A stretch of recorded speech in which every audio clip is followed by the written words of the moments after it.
ஆண்டவரும் அருமை ரட்சகருமா இருக்கிற இயேசு கிறிஸ்துவின் ஆச்சரியமான நாமத்தில் தினமும் கர்த்தருடைய சத்தத்தை கேட்டுக்கொண்டிருக்கிற என்னுடைய பிள்ளைகளை வாழ்த்துகிறேன், ஆசீர்வதிக்கிறேன்.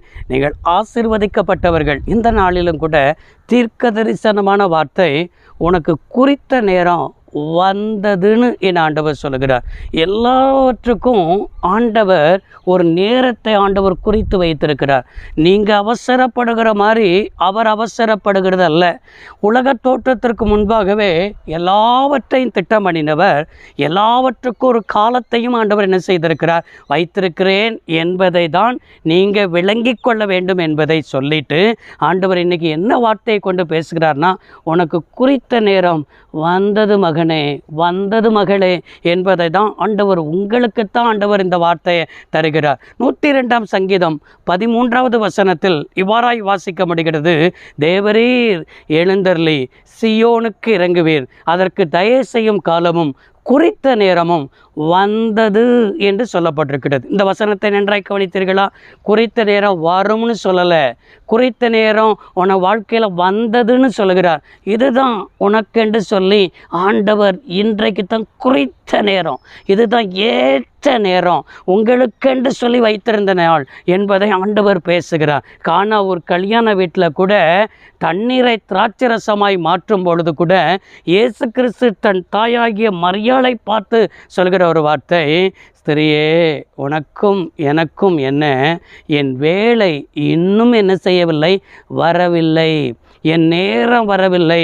அற்புதத்தை செய்வதற்கு கூட என்ன சொன்ன, என் வேலை வரலை அப்படின்னு ஆண்டவர் சொல்லுகிறார். அப்படின்னா வேலைக்காக நம்ம காத்திருக்கணும்னு ஆண்டவர் சொல்லுகிறார். நம்ம எல்லாவற்றுக்கும் காத்திருப்போம், ஆனால் தேவன் குறித்த நேரத்திற்குத்தான் காத்திருக்க மாட்டோம். ஆண்டவர் குறித்த நேரத்திற்கு காத்திருக்காம யோசேப்பை போல, யோசேப்பு செய்யாத குற்றச்சாட்டுக்குத்தான் சிறைச்சாலையில் என்ன செய்தான் இருந்தான். ஆனால் சிறைச்சாலையில் கூட, சிறைச்சாலையுடைய கண்களில் கூட, தலைவனுடைய கண்களில் கூட தயை கிடைக்கும்படி கர்த்தர் செய்தார். இந்த வசனத்தில் அப்படி தானே 102:13 அப்படி தானே வாசித்தோம். தேவரீர் எழுந்தருளி சியோனுக்கு இறங்குவீர், அதற்கு தயை செய்யும் காலமும்.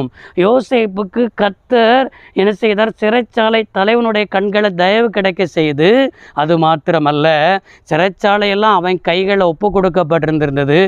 ஆனாலும் இவன் கர்த்தர் மேலே நம்பிக்கை வைக்காம, கர்த்தர் தான் இந்த பாதையின் வழியாக நடத்துகிறார் என்று சொல்லி நினைக்காதபடிக்கு இவன் சொன்ன சொப்பனத்தின் நிமித்தம் பானபாத்திரக்காரன் ஒரு நாள் ராஜாவுடைய சமூகத்தில் நிற்க போகிறான். அப்படின்னா பானபாத்திரக்காரன்ட்ட சொல்கிறான், என் காரியத்தை நீ ராஜாவிடத்தில் சொல்லி இந்த இடத்துல இருந்து என்னை விடுதலை செய் அப்படின்னு சொல்லி இவன் மனிதனுடைய உதவியை தேடி என்ன செய்கிறான், யோசேப்பு கடந்து செல்கிறதை பார்க்க முடிகிறது. கர்த்தரே யோசேப்பின் காரியத்தை பானபாத்திரக்காரனை மறக்கும்படி செய்தார். 2 வருஷம் மறந்து போனானா.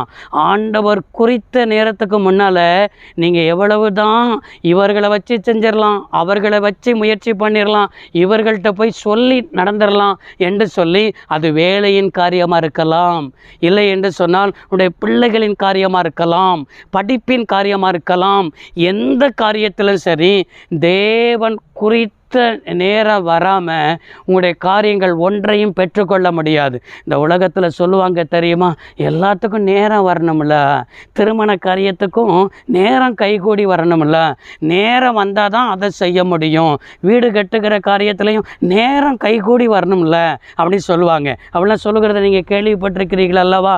அதை தான் பரலோகம் சொல்லுகிறது.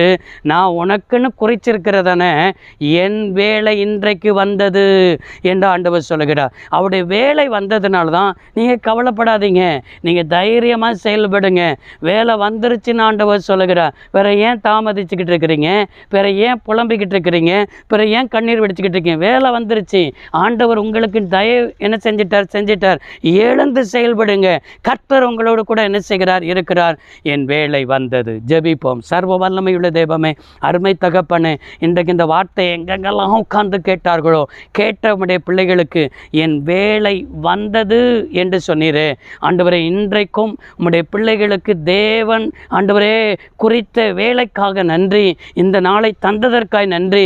இந்த நாளில் கர்த்தர் உம்முடைய பிள்ளைகளுக்கு மகிமையான காரியத்தை செய்யும். இயேசு ரட்சக நாமத்தில் வேண்டி கேட்கிறோம் நல்ல பிதாவே, ஆமென். கர்த்தர் உங்களை ஆசீர்வதிப்பாராக. God bless you all.